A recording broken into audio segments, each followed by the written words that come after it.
नमस्कार, मेरा नाम है ध्रुव और हाल में आपने खबरें पढ़ी होंगी कि चीन सेना पर तैनात हमारे 20 जवान शहीद हो गए हैं, जिनमें कि एक कर्नल रैंक के अधिकारी भी शामिल हैं।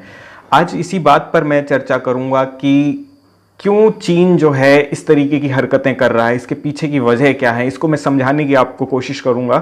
आपको बता दें कि 5 मई पिछले महीने जो है चीन ने ये अपने इस तरीके की टकराव की स्थितियां देखने को मिली। चीन की सेना ने जो है पेंगोंग लेक, फिर उसके बाद नाथुला सिक्किम में जो है ये इस तरीके की घटनाएं देखने को मिली। फिर उसके बाद जो है गलवान घाटी जो कि लद्दाख में है, वहां पर इस तरीके की घटनाएं देखने को मिली, जहां पर एक टकराव की स्थिति दोनों देशों की सेनाओं के बीच में देखने को मिली है।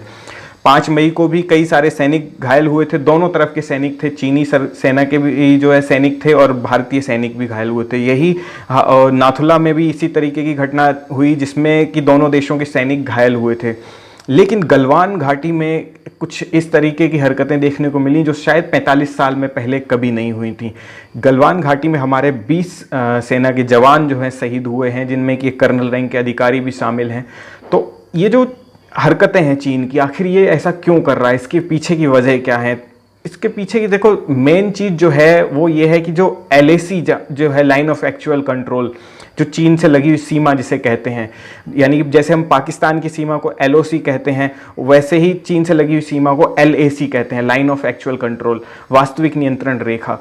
तो ये जो LAC है, इस पर स्थिति साफ नहीं हो पाई है। एक लंबे अरसे से LAC का डिमार्केशन नहीं हो पाया वहाँ पर, या यूं कहें कि रेखांकन नहीं हो पाया है, जिससे कि दोनों देश ये समझ सके, दोनों देशों को पता चल सके कि ये इतनी सीमा आपकी है या इतनी सीमा ये चीन की है। तो ये चीज़ जो है काफ़ी ज़्यादा कन्फ्यूजन पैदा करती है, क्योंकि दोनों देश के सैनिक जो है कभी उनकी सेना में, उनकी सीमा में चले जाते हैं तो उधर के सैनिक इस सीमा में चले आते हैं।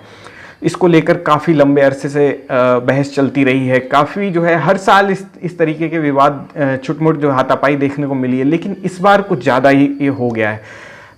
तो इस तरह का डिमार्केशन क्यों नहीं हो पाया? सबसे पहले सवाल तो कईयों के मन में ये आएगा क्योंकि डिमार्केशन ना होने की वजह एक जो ये है, क्योंकि चीन की रणनीति कुछ इस तरह की है कि यहाँ पर हम डिमार्केशन ना करें, जिसकी वजह से भारत पर दबाव बनाया जा सके। कई बार आपने देखा होगा कि जब जब चीन को संदेश भेजना होता है भारत को, कोई कड़ा संदेश या कुछ अपना दबाव बनाना होता है, तब तब सीमा पर इस तरीके की घटनाएं देखने को मिलती हैं। कई बार देखने को मिली, पिछली बार शी जिनपिंग जब भारत आए थे तब भी इस तरीके की घटनाएं देखने को मिली थी, और इस समय भी। तो अब ये सवाल उठता है कि आखिर इस समय क्या संदेश चीन भारत को देना चाहता है, या इस समय क्या ऐसी स्थितियां बनी हैं जिसकी वजह से चीन जो है इस तरीके की हरकतें कर रहा है। तो आपको मैं बता दूं कि इस बार कई सारी वजह हैं, कोई एक वजह नहीं है जिसकी वजह से चीन बौखलाया हुआ है। सबसे पहले मैं आपको बताऊं, जब 2014 में प्रधानमंत्री नरेंद्र मोदी जो प्रधानमंत्री बने नरेंद्र मोदी, उसके बाद जो है इन्होंने अजीत डोभाल को अपना राष्ट्रीय सुरक्षा सलाहकार नियुक्त किया। तो अजीत डोभाल ने ही प्रधानमंत्री नरेंद्र मोदी को सुझाव दिया था कि चीन सीमा से लगी हुई जो हमारी पुरानी रणनीति है, यानी पुरानी रणनीति ये थी कि इस सीमा पर हम कोई ज़्यादा इंफ्रास्ट्रक्चर डेवलप नहीं करेंगे, सड़क निर्माण नहीं करेंगे, तो उस रणनीति को बदलना होगा। जब तक हम ये रणनीति नहीं बदलें, क्योंकि ये रणनीति बदलने की ज़रूरत इसलिए महसूस हुई क्योंकि चीन ने अपनी तरफ से काफ़ी ज़्यादा इंफ्रास्ट्रक्चर डेवलप किया है, जो कि हमारे लिए एक तरह से खतरा बनता जा रहा है। अगर हम डेवलप नहीं करेंगे तो हमारे लिए कई मुश्किल हालात पैदा होंगे।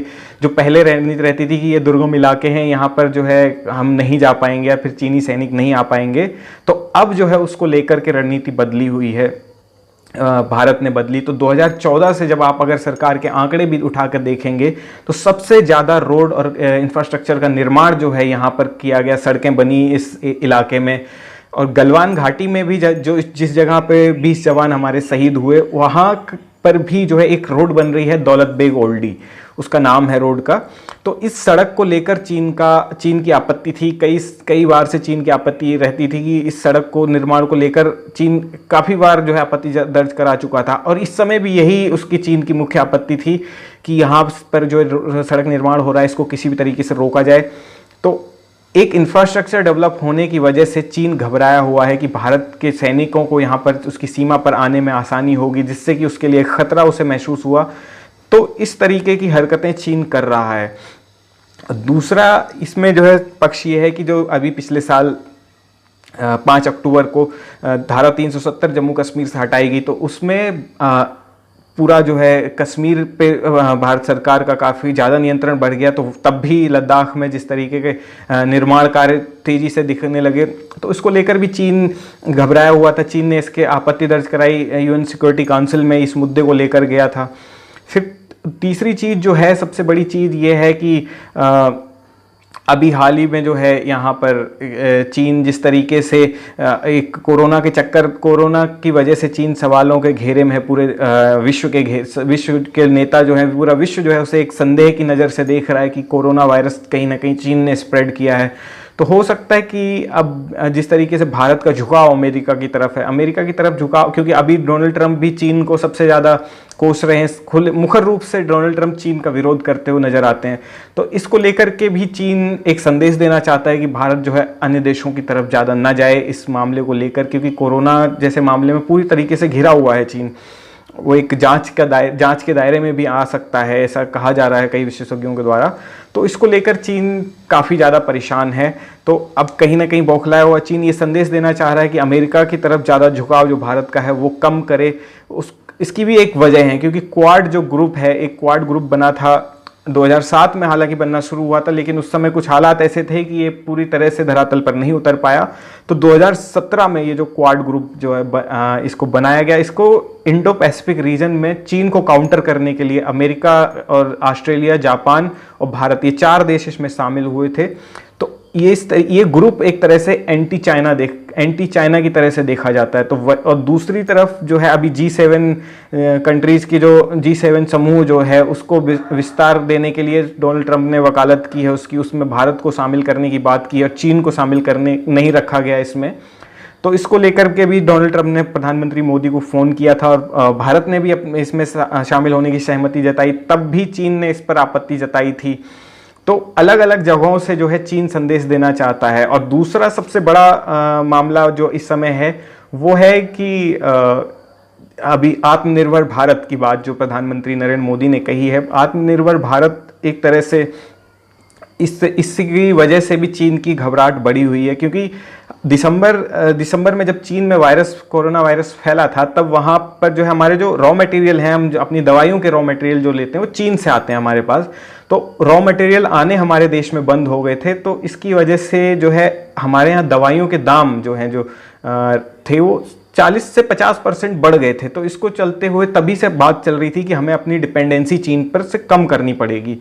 तो अभी इसी वजह से अब जब आत्मनिर्भर भारत की बात कही गई, आत्मनिर्भर भारत में भी यही है कि विदेश से जो सामान मंगाया जा रहा है उसको कम किया जाए, अपना आयात जितना कम कर सकते हैं उतना कम किया जाए। इसी के चलते ही आत्मनिर्भर भारत अभियान की शुरुआत की गई है। इसकी वजह से अब जब चीन से डिपेंडेंसी कम होगी तो उसको आर्थिक रूप से नुकसान होगा ही होगा, क्योंकि भारत जो है एक बड़ा बाजार है जिसकी और जो चीन के लिए काफ़ी ज़्यादा आर्थिक रूप से काफ़ी ज़्यादा महत्व रखता है। तो कहीं ना कहीं इस तरीके की चीज़ें भी चीन को मुश्किल में डाल रही हैं। तो ये सब कुछ चीज़ें वजहें थी जिनकी वजह से जो है चीन इस तरीके की हरकत कर रहा है।